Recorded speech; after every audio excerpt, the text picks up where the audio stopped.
Why should we look into what it's like being ourself, first person singular present tense, what we're looking out of, where we're coming from? I can think of a whole bunch of reasons. Let me share one or two with you. My own reasons for making sure I don't live and die without having a look at who's doing that. What are the reasons? Well, I think that a big one, which must appeal to your hearts and minds, is just sheer gratitude at having occurred. You know, it's the very last thing, isn't it, we feel so grateful for at having happened. You know, you needn't have happened. You needn't have happened, but you did happen. You could even say you happened yourself. You occurred. And I say it's pretty chicken-hearted, isn't it? Pretty unenterprising. Dare I say, pretty un-Australian. To live and die with taking everybody's word for what has happened where you are, except the inhabitant of this place. Nobody is in a position to tell you what you are, who you are, but you. And tonight we're going to exercise the supreme authority. And I would suggest that when we do so, we'll have a taste, just a taste of the blessings that arise from who we really are. So the first motive, I think, for looking at this is curiosity. You know, I'll be damned if I'll live and die without ever looking to see who is doing that. It's not worthy of you, is it? It's not worthy of you to do that. What a challenge, what an opportunity. Well, first motive. The second motive, well, as Chris said, I used to, with a minimum of qualifications, all my qualifications being architectural, with a minimum of qualifications, by some fluke, I managed to teach comparative religion for Cambridge University. I shall never really understand how I pulled that one.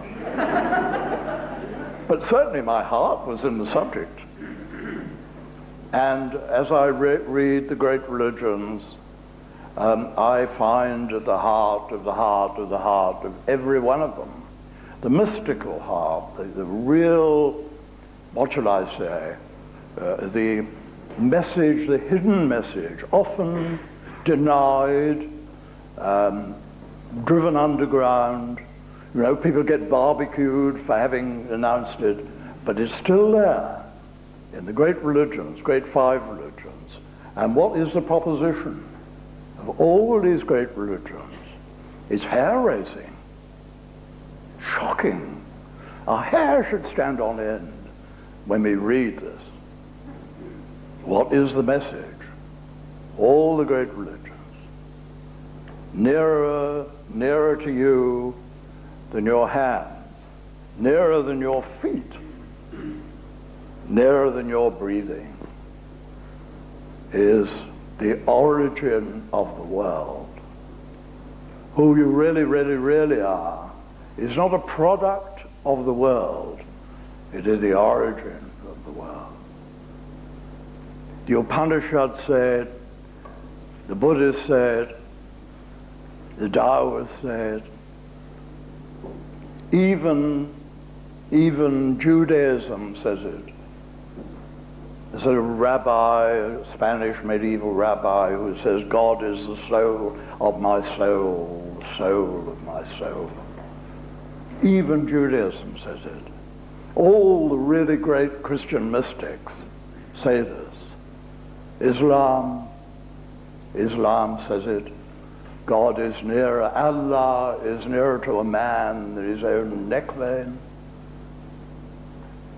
You know, don't let our lives go by without checking this up. If it's rubbish, let's junk it. If it's true, let's take it seriously and do something about it. Who you really are, they say, It's not a product of the world, it's the origin of the world.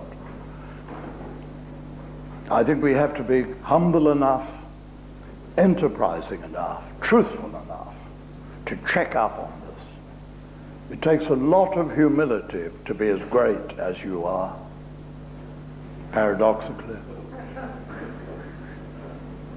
Can we bear this greatness? Well, I think we're better if we have any self-interest. They say that nearer to you than all else is the eternal awakeness, awareness, reality from which all flows. Well, it becomes a matter of urgency at my time in life to get this matter cleared up, doesn't it? I mean, I look in my mirror, and I've been looking at this guy in the mirror for 82 years. And every time I look at him, he's nearer to death. He's a terminal case. He's been a terminal case for 82 years. And if I'm him, if I'm that one, gosh, you know, I've had it, haven't I? I've had it. But you see, this as-if world, what does that say? It says, that's you in the mirror. Now, when we were very little, every mum here knows, every dad knows, that when we were very little, we looked in the mirror, and that was our friend. That was our friend in the mirror. It wasn't ourself, it was our friend. When we were very little, we were sane. We were sane, and we told the truth. And there was our little friend in the mirror. And then we grew up, and they kept telling me, that's Douglas, that's Douglas, that's you, that's you. I bought into that one, you know.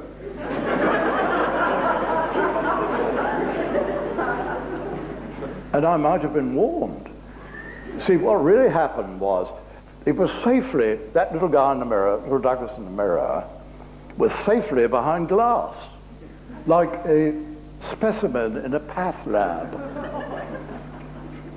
You know, when you have a dangerous specimen in a path lab, you keep it in a glass container. Well, little Douglas there was in a glass container. But you see, he escaped under pressure from the as-if world. He escaped from here, behind glass, and he crept up my arm, and he invaded this place here. In imagination, not really, of course. Because on the way up, he had to turn round, because he's the wrong way round. He was looking this way, I'm looking that way. He crept up my arm. He's safe there. Here, he was a parasite. A parasite. And parasites drain your energy, they debilitate, and they kill you. And it seems to me that the great delusion, the great nonsense of the as-if world, where the conventional world is that I am here what I look like there. How could I be? How could I be here what I look like at 6 feet? How could I be at 0 inches what I look like at 100 inches? Now, you've got what Douglas looks like, and you're welcome to it. You're welcome to what Douglas looks like. I mean, he's yours. Well, I don't know. You're burdened with that guy at the moment. And you've got what I look like, and I swear to you, cross my heart, that in every respect I'm the opposite here of what I look like to you. And what is the great human conventional nonsense and ridiculousness? It is to say I am here what I look like over there. And that's suicide. It's nothing less than suicide. Because this one is a death's head. You're nearer to death every time I look. If I'm that, I've had it. That is mortal. If anything is mortal. And when I take him and put him here, turning the thing round, mucking about with it, creeping up my arm, and putting it here, I've committed suicide.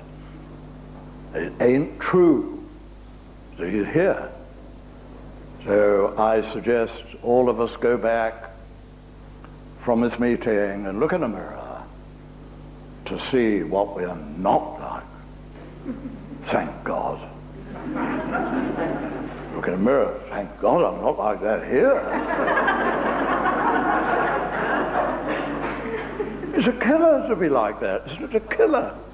And everybody knows. I mean, their hearts, our minds and hearts, respond to this message that you're not what you look like.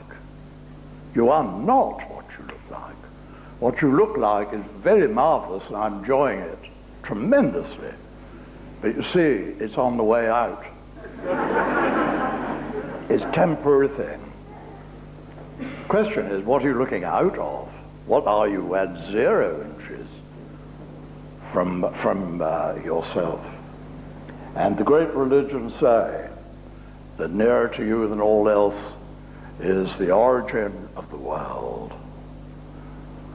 You know, there's a very, very beautiful passage in the Quran. Beautiful, beautiful passage. Not too well known, I think. It says, man is like a mirage in the desert. You go up to him, and where you thought there was a man, you lose him, and you find God. Man is as a mirage in the desert. When you go up to him, you lose him. And where you thought there was a man, there you find God.